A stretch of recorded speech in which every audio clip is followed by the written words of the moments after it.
VIH, ¿sí? Encontramos ay, se me fue el nombre de estas manchas. El sarcoma de Kaposi. Sarcoma de Kaposi en la piel, VIH, ¿sí? No hay más, ¿sí? Entonces, este signo que si ustedes leen y leen y leen y buscan cuál es el signo patognomónico, no todas las enfermedades tienen un signo patognomónico, ¿sí? Pero muchas de ellas sí. Y lo encuentran y dices, caray, para mí es esto, ¿sí? Es esta enfermedad. Entonces, este signo patognomónico implica una sensibilidad y una especificidad del 100%, ¿sí? No hay falsos positivos ni negativos con este signo patognomónico. Sí, obviamente no lo encontramos en todos, pero nos orienta, ¿sí? Cuando lo encontramos a que no hay pierde. Es tal enfermedad, ¿sale? Entonces, bueno, pues encontramos dentro de la estructura de la historia clínica el interrogatorio, ¿sí? Ya sea directo, indirecto o mixto, como lo platicamos la clase pasada, ¿sí? Que abarca cerca del 80% del diagnóstico de su paciente, ¿sí? Un buen interrogatorio los va a llevar al 80%, ¿sí? Una exploración física del 10 al 15%, unos paraclínicos, ya sea estudios de laboratorio, de imagen, nucleares, electrofísicos, lo que ustedes quieran. Sí, pero recuerden, los paraclínicos nada más es para corroborar lo que ustedes ya están pensando, no para adivinar. Esa es la palabra, para adivinar que, ay, pues no sé qué tenga, pero pues piden una una tomografía, química completa, VH completa, un ultrasonido, resonancia, y pues vamos a ver qué tiene, ¿no? No podemos hacer eso, ¿sí? Y obviamente nuestra historia clínica debe llevar un diagnóstico, pero entonces no puedo tener un diagnóstico, entonces pongo un diagnóstico diferencial, ¿sí? Tengo un abdomen agudo. ¿Qué es un abdomen agudo? Pues bueno, algo que pueda molestar en el abdomen. Y en el abdomen puedo tener una perforación, una apendicitis, si es mujer, un quiste de ovario, un embarazo ectópico, una colitis, una infección de vías urinarias, una piedra atorada en el uretero, mil cosas que me pueden dar por la pura causa dolor abdominal y se convierte en abdomen agudo. Entonces, tengo una mujer, sí, que llega con dolor en fosa ilíaca derecha, pero en fosa ilíaca derecha la mujer también tiene un ovario, tiene un uretero, tiene obviamente el apéndice, tiene el colon. Entonces, de entrada, cuando menos ya tengo yo 4 diagnósticos. Entonces, exactamente no sé qué pueda tener. Todos las 4 enfermedades me dan rebote positivo, me da dolor en fosa ilíaca, me dan psoas positivo. Entonces, hay que ir identificando, ¿sí? Pido un examen general de orina para descartar que es una infección de vías urinarias, un ultrasonido para ver que no tenga algo en el ovario, cosas así, ¿sí? Entonces, si no tengo un diagnóstico certero, pues pongo un diagnóstico diferencial, ¿sí? No estoy seguro, pero puedo ser estas 4 enfermedades. Y obviamente tengo mi tratamiento. Es muy importante poner el tratamiento, ¿sí? ¿Por qué? Porque, ok, ya identifiqué, ¿y ahora qué sigue? Bueno, no sé qué tratamiento deba de recibir, entonces se refiere a tal especialidad, ¿sí? Para su tratamiento. Sí, es válido poner, no sé qué tratamiento va a recibir, pero sí lo voy a enviar a alguien que le dé un tratamiento. Y muy importante, el pronóstico, ¿sí? Si ustedes encuentran, perdón, en un paciente una masa indurada en el cuello que no es dolorosa y que lo mandan a estudiar y probablemente les salió linfoma Hodgkin, pues bueno, el pronóstico es reservado, es un pronóstico malo porque se trata de un paciente oncológico y si tiene, y ustedes saben su pronóstico porque aparte tiene antecedentes, bla, bla, bla, y tiene historia, entonces empiezan a hacer ahí todo su pronóstico. ¿Por qué? Porque es importante y comentárselo al paciente, ¿sí? Ustedes lo comentan con el paciente, mire, cáncer es agresivo, la sobrevida es de tantos meses, es importante. ¿Para qué? Para que el paciente no tenga falsas esperanzas ni falsa información, ¿sí? ¿Por qué? Pues, no, le va a ir muy bien, sí, cómo no, o sea, con un cáncer estadio 4, pues no creo que le vaya muy bien, ¿sí? Entonces hay que ser honestos con nuestro paciente en este sentido. Y pues bueno, ya entrando en la primera parte, esto es muy importante, lo que lleva la parte inicial de su historia clínica, que son los datos del paciente, ¿sí?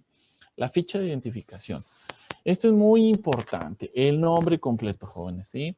Nombre completo, el género, ¿sí? Ya no le ponemos sexo, ¿sí? Porque no les va a pasar como una vez que yo le pregunté este, a, a alguien que me habló por teléfono. Dice, oiga, que mi hijo que está enfermo, ok, y así como que yo no ubicaba al paciente. Digo, ¿qué sexo tiene el paciente? Pues no sé, doctor, creo que todavía no tiene sexo. Sí, caray, a ver, ¿cómo que pasó? ¿No? Entonces, género, sí, siempre hay que poner género, masculino, femenino.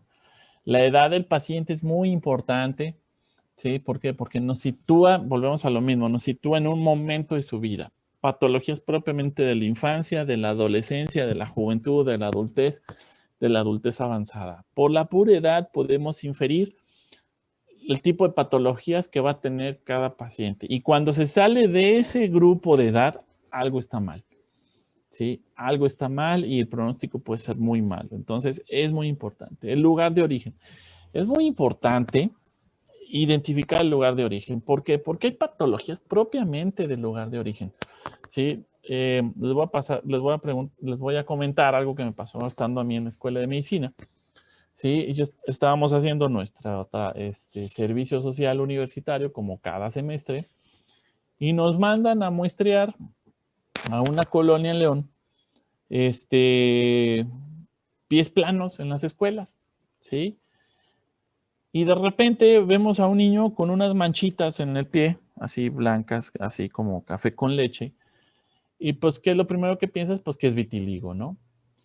Pues, vitiligo, un problema de la piel común, pues sale, ¿no? Y en eso a alguien se le ocurre preguntar, oye, ¿y de dónde eres? Pues soy de la costa de Oaxaca. Ah, caray, de la costa de Oaxaca. ¿Y cuánto tiempo tienes aquí? Pues 3 años. Si mis papás se vinieron para acá. Ah, caray. Y entonces nos hizo pensar que el paciente pudiera tener mal del pinto. Y el mal del pinto es una enfermedad infecciosa que afecta la piel y que se comporta casi igual que el vitiligo, pero es infecciosa a diferencia del vitiligo, que es neurodérmica. Entonces, se nos ocurrió comentarle a nuestro maestro, el maestro hizo todo lo necesario y se mandó a muestrear y biopsiar, y oh sorpresa, era mal del pinto, ¿sí? Que es una enfermedad infecciosa propiamente de muchos pacientes que son de las costas. Entonces, ¿el lugar de origen importa? Sí, mucho, ¿sí? Su fecha de nacimiento. Su fecha de nacimiento también es importante para darnos cuenta por qué. Porque nos puede estar mintiendo con la edad, ¿sí? Ahorita ya también para los documentos legales dentro de las instituciones públicas, pues también nos obligan a poner la CURP. Sí, yo les recomiendo que también pongan la CURP, ¿sí? Porque la ocupa ahorita uno para todo, ¿sí? La fecha de nacimiento. Y les voy a decir como algún paciente que me puso a prueba, ¿no? Me dice, le pregunto, ¿cuál es su fecha de nacimiento? Me dice, pues yo nací, doctor, en el año en que Plutarco Elías Calles era presidente de este país. Ah, su madre. Ahora, no, pues qué padre. Desde hoy está uno así, Plutarco Elías Calles, cuando fue presidente Plutarco Elías Calles. Afortunadamente me gusta mucho la historia de México y más la historia de la Revolución Mexicana. Entonces, para su suerte del señor, pues yo sí sabía en qué año había sido Plutarco Elías Calles presidente, ¿no? Y le dije, pues entre tal y tal año. Y dice, sí, nací en tal año, doctor. Lo ponen a prueba uno los pacientes, ¿eh? Créanme. No, hay pacientes listos que pues, a ver qué tanto saben. Por eso hago tanto hincapié con ustedes, en que deben de leer un poco más allá de solo medicina, ¿sí? Su estado civil es muy importante, sí, y más ahorita en tiempos de COVID esto nos ha demostrado ser un problema muy serio. ¿Por qué? Porque si ustedes no demuestran que están casados, quien tiene que autorizar todo es el familiar directo. Entonces es muy importante que ustedes pongan el estado civil de soltero, casado, unión libre, viudo, lo que ustedes pongan, ¿sí? Pero es muy importante. La ocupación actual, sí, eso nos va a dar una idea, ok, a qué se dedica nuestro paciente, ¿no? ¿Sí? Religión, esto es básico, jóvenes, básico, ¿sí? Yo en mi vida he tenido 2 veces problemas con pacientes que no aceptan transfusión por su religión Híjole, y pues literal hemos tenido que suspender la cirugía porque pues obviamente va a ocupar sangre y el paciente no se quiere operar porque no quiere recibir sangre, entonces siempre hay que poner la religión, ¿sí? La escolaridad, esto nos va a dar el nivel al que tenemos que hablarle a nuestro paciente. Si es un paciente que apenas terminó la primaria, no le podemos hablar con términos muy elevados, sino nosotros nos tenemos que bajar a su nivel y explicarle con palitos y bolitas cuál es su problema. ¿Sí? Su domicilio actual completo y obviamente su familia responsable. Esto es básico, ¿sí? ¿Por qué? Porque hay alguien a quien le tenemos que dar informes o responder por el paciente, ¿sí? De acuerdo al tipo de interrogatorio, que pueda ser directo o indirecto, sí hay que poner la fecha de elaboración de la historia clínica. Siempre pongan la fecha, ¿sí? Las historias clínicas no tienen cierta atemporalidad, ¿sí? ¿Por qué? Porque normalmente tomamos una historia clínica por 5 años y después la guardamos o le volvemos a hacer otra historia clínica, porque en 5 años pueden haber pasado muchas cosas, ¿no? Entonces, es muy importante que ustedes pongan la fecha de elaboración. Sí, pero es que el paciente tuvo fractura de cadera, sí, pero hace 20 años, o sea, hace 20 años, pues eso ya soldó, ya no me puedes decir ahorita que tenga una infección propiamente de la fractura de cadera, ¿sí? Entonces, tiene una infección por otra cosa, pero no por la fractura fue hace 20 años, ¿sale? Doctor, tengo una pregunta. Dígame. Es que no entendí, o sea, dice tipo de interrogatorio que puede ser directo o indirecto. O sea, eso también se Sí, pone hay que ponerlo, ¿sí? ¿Por literal qué? así, tipo de interrogatorio directo o indirecto. Sí, porque si ponen tipo de interrogatorio directo, quiere decir que el paciente, el que tiene el nombre, me lo dijo. Tipo de interrogatorio indirecto, entonces hay que poner al familiar responsable que me dio la información. En este caso, por decir, usted le llevan a un niño de 3 años, 4 años de edad, pues obviamente familiar responsable, ¿sí? Y ponen el nombre completo de la mamá, ¿sí? ¿Y quién otorga la información? Porque aparte, una cosa es eso, ¿eh? Les va a pasar mucho en este país, ¿sí? Porque las mamás son bien trabajadoras, entonces el niño lo tiene la abuelita, entonces la abuelita lleva al niño a la consulta y ustedes ponen, familiar responsable, pues responsable le va a decir la abuelita, pues es su mamá, ¿sí? Pero, ¿y usted cómo se llama? A usted es la que me está dando ahorita la información, entonces tengo dos familiares diferentes. Familiar responsable del niño al que ustedes le van a responder porque la mamá muy probablemente va a llegar en un rato más a ver qué pasó con el niño. ¿Y quién me dio la información inicial? Que es la abuelita. Es muy importante que ustedes pongan esta información, ¿sí? ¿Por qué? Porque también tiene repercusiones legales. ¿Sale? Gracias, doctor. Sí, gracias. Doctor, disculpen, ¿no podría ir también en la ficha de identificación la raza?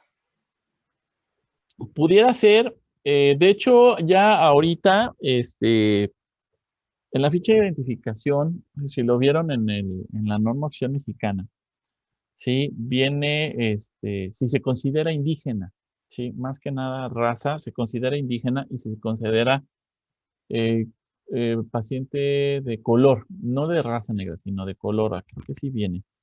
Y sí, ya lo ponemos, y si se considera de raza indígena, o sea, se considera indígena el paciente, hay que poner qué tipo de dialecto habla, ¿sí? También eso ya no lo piden en las instituciones públicas, ¿no? Si se considera indígena, ¿sí? Propiamente de nuestro país y qué dialecto o qué lenguaje habla, porque si no lo ponemos se considera racismo. Entonces hay que ponerlo. Oiga, si ustedes de repente atienden a un paciente, y más ahorita que tenemos mucha migración del sur del país hacia acá, y de repente ven a un paciente que dice, pues vengo de Oaxaca, ah, caray, oiga, ¿usted se considera de alguna etnia? ¿Se considera algún indígena? No, pues sí, soy, no sé, ahorita que se me viene a la mano, zapotlaico, ¿no? Y domino el tal idioma, perfecto. Y lo ponen, ¿sí? Lo plasman en el expediente, ¿sí? O ahorita que también tenemos pacientes migrantes de otros países, ¿sí? Hay que poner si es migrante y obviamente si se considera de raza de color. ¿Sí? ¿Por qué? Porque también recuerden que la raza de color tiene patologías propiamente nada más de su tipo de piel, ¿sí? Hay enfermedades muy características exclusivas de ellos, entonces también eso nos lleva a otro tipo de interrogatorios. Pero sí, sí hay que ponerlo. Avanza, ya se quedó pegado esto, ahí está. Antecedentes heredofamiliares. Vamos a empezar con los antecedentes hereditarios y familiares. Es muy importante hacer mucho hincapié en esto. Tenemos demasiadas enfermedades que brincan de generación en generación. Y no les ponemos la atención adecuada más de lo que deberíamos, ¿sí? ¿Por qué? Pues sí, de repente, ay, doctor, pues es que ¿cómo me puede decir que soy diabético? Si, pues no, que yo sepa, nadie en mi casa es diabético y empiezas a rascarle. Ay, pues sí, fíjese que mi abuelita, pues sí, como que sí, mi abuelito, y empiezan a salir todos los familiares que pudieran tener la enfermedad, ¿no? Hay enfermedades propiamente que se heredan así, uno tras otro, tras otro. Entonces, hay enfermedades muy características, ¿sí? Como la fiebre maligna y esas cosas que se heredan de familia en familia, la hemofilia, eh, ¿qué otras enfermedades? Algunos tipos de cánceres que no respetan familia, entonces se van heredando familia tras familia, ¿no? Entonces es muy importante en este apartado describir cualquier padecimiento de los familiares de línea directa, ¿sí? Abuelos, padres, hermanos, tíos y primos sanguíneos no políticos, ¿sí? Y en ese orden, de arriba hacia abajo, ¿sí? Es muy importante. Ay, pues fíjese que mi abuelo, pues ya murió. Ok, ¿de qué murió? Eso es lo más importante. ¿De qué murió el abuelo, no? Ah, pues sí, fíjese que nos dijeron que tuvo una enfermedad del corazón, cardiopatía. No sé cuál, pero tuvo una cardiopatía. Y de repente le preguntamos, ah, fíjese que sí, uno de mis tíos también tuvo un infarto y falleció. Ah, ok, ya tenemos una cardiopatía isquémica. Sí, y usted viene porque la presión alta se le está subiendo, trae angor pectoris, trae elevación de las enzimas cardíacas. Entonces ya empezamos a ver que hay una historia familiar genética para enfermedad cardíaca isquémica, ¿no? Entonces, eso nos lleva a pensar en ciertas enfermedades que pudiera tener mi paciente por el hecho de la herencia familiar, ¿sí? Entonces es muy importante identificar las enfermedades de los abuelos, de los padres, de los hermanos, de los tíos y de los primos, ¿sí? Cuando hacemos un interrogatorio de algún niño, ¿sí? Y de repente, pues sí, ya le preguntamos por los abuelitos, por los papás, por los tíos, y se nos olvida preguntarle por los hermanos. Y los hermanos de repente tienen la misma enfermedad. Oiga, fíjese que traigo a mi hijo porque tiene unas manchas medio raras en la piel y parecen giotes. Así le salieron aquí los giotes.